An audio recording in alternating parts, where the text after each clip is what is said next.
நச்சுன்னு 4 சென்டென்சஸ் ஹிந்தில இன்னைக்கு நம்ம பார்க்க போறோம். போதும், இவ்வளவு சாப்பிட முடியாது. போதும், இவ்வளவு சாப்பிட முடியாது. பஸ் இத்தினி கானகி சக்தா. பஸ் இத்தினி கானகி சக்தா. நம்மால வண்டியை பிடிக்க முடியுமா? நம்மளால வண்டியை பிடிக்க முடியுமா? ஹம் காடி பகட் சக்தே கியா? ஹம் காடி பகட் சக்தே கியா? அல்லது கியாக்கு பதிலா நான். ஹம் காடி பகட் சக்தேனா?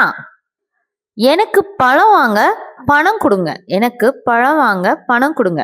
मुझे फल खरीदने के लिए पैसा दीजिए. मुझे फल खरीदने के लिए पैसा दीजिए. நாங்க போன பிறகு உனக்கு கால் பண்றேன்.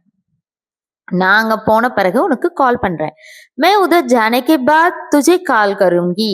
मैं उधर जाने के बाद तुझे कॉल करूंगा. பையனா இருந்தானா கருங்கா சொல்லணும், பொண்ணா இருந்தானா கருங்கி சொல்லணும். நாளைக்கு இதே மாதிரி 4 சென்டென்ஸோட நான் உங்களை மீட் பண்றேன்.